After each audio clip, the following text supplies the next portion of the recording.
नमस्ते प्रिय छात्र, कैसे हैं आप सब। अब तक के 2 वीडियो में हमने कविता का गान सुन लिया और उसका भावार्थ भी देख लिया। आज हम उसके अभ्यास की चर्चा करेंगे।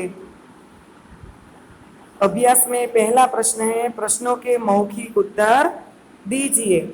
सुबह होते ही क्या क्या होता है? तो सुबह होते ही चिड़िया चहकने लगती है, घरों से फूलों की खुशबू चारों ओर फैल जाती है, ठंडी ठंडी हवाएं लहराती है और पूरे बाग बगीचों में खुशबू फैल जाती है। सुबह होते ही ऐसी ऐसी घटनाएं होती हैं। मैं दूसरा प्रश्न है, मैदानों में हरियाली कब लहराती है? तो जब बारिश की बूंदें आती है तब मैदानों में हरियाली लहराती है। आपको प्रभु की याद कब आती है? तो इस प्रश्न का जवाब आपको लिखना है कि आपको प्रभु की याद कब आती है। प्रश्न नंबर 4, तुम सुबह में उठकर क्या क्या देखते हो? इसका भी प्रश्न आपको लिखना है कि आप जब सुबह में उठते हैं तो आप क्या क्या देखते हैं। प्रश्न नंबर 2 है, चित्र को देखिए और वचन परिवर्तन कीजिए। तो यहाँ पर आप देख सकते हैं कि एक चिड़िया है, यहाँ पर आप देख सकते हैं कि अनेक चिड़िया हैं।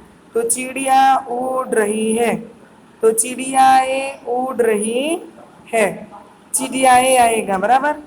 कली नहीं खिली है, कलियां कली नहीं खिली है, तो कलियां नहीं खिली है।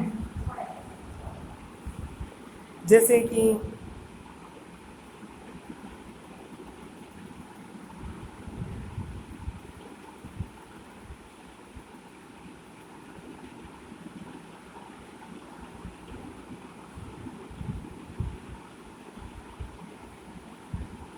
कलियां नहीं खिली है, बराबर है। आपने ये देखा कि चिड़िया उड़ रही है, चिड़ियाएं उड़ रही है, कली नहीं खिली है, कलियां नहीं खिली है।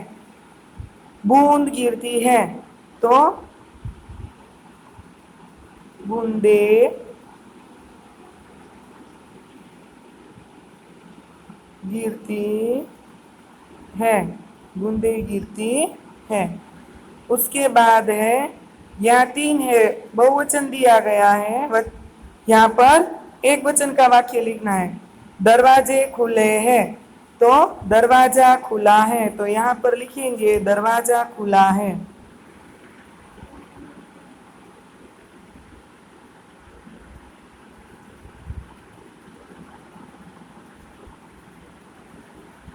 बराबर है।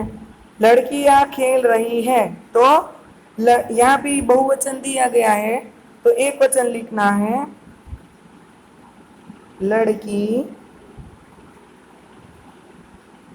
खेल रही। समझ में आए बच्चों? या एक वचन वाक्य दिया गया है तो उसका बहुवचन करना है, या बहुवचन वाक्य दिए गए हैं तो उसका एक वचन वाक्य करना है। समझ में आ गया ना? वचन परिवर्तन करना है। एक वचन है तो बहुवचन करना है, बहुवचन है तो एक वचन करना है, बराबर है बच्चों। उसी प्रकार प्रश्न नंबर 3 है, शब्दों को उचित क्रम में रखकर अर्थपूर्ण वाक्य बनाइए। तो आप देख सकते हैं कि यहाँ चित्र दिए गए हैं, उसके अंदर शब्द लिखे गए हैं। तो पहला हम देखते हैं कि ही है जल जीवन, तो शब्दों को उचित क्रम में रखते हैं तो वाक्य बनेगा जल ही जीवन है। उसी प्रकार यहाँ फूल दिया गया है, फूल में है में फूलों भरता रंग कौन, तो इसको हम उचित क्रम में रखेंगे तो वाक्य बनेगा कि फूलों में रंग कौन भरता है, प्रश्नार्थ वाक्य बनेगा। तीसरा वाक्य है, वो क्या बनता है देखते हैं, है बादल बिजली चमकती क्यों में, तो इसका उत्तर ऐसे होगा, बादल में बिजली क्यों चमकती है।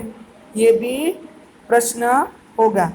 चलो, सबसे तेज कौन, ये एक खेल है जो हमें खेलना है, पर इसके लिए आपको विद्यालय में होना ज़रूरी है।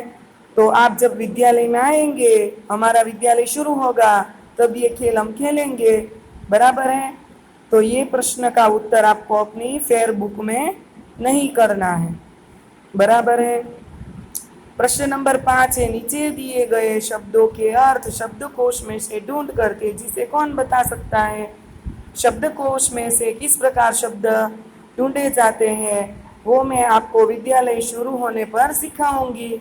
बराबर। यहाँ शब्दों के अर्थ देख लेते हैं। कूक माने आवाज, इरादा माने फैसला, तरुवर माने पेड़, मुग्ध माने मोहित, और गुजारिश करना माने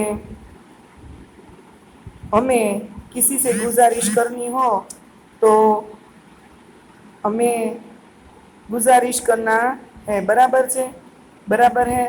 तो गुजारिश करना माने हमें उससे कुछ मांगना, तो गुजारिश करना। इस प्रकार फेयर बुक में आपको प्रश्नों के मौखिक उत्तर लिखने हैं। प्रश्न नंबर 2, चित्रों को देखकर वचन परिवर्तन, इसमें चित्र नहीं बनाने हैं, केवल वाक्य लिखने हैं। प्रश्न नंबर 3 में भी चित्र नहीं बनाने हैं, वाक्य लिखने हैं। और प्रश्न नंबर 5 में भी आपको सबके अर्थ लिखने हैं। बराबर है। अब आगे की वीडियो में हम स्वाध्याय की चर्चा करेंगे। बराबर है।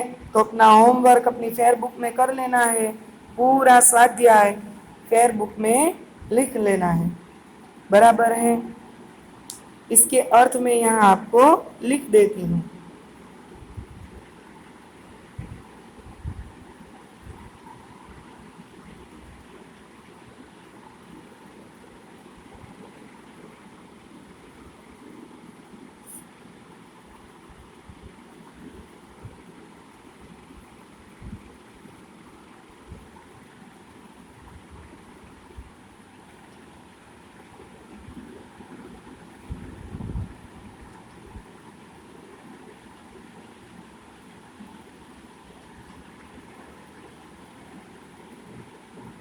गुजारिश माने विनंती करना।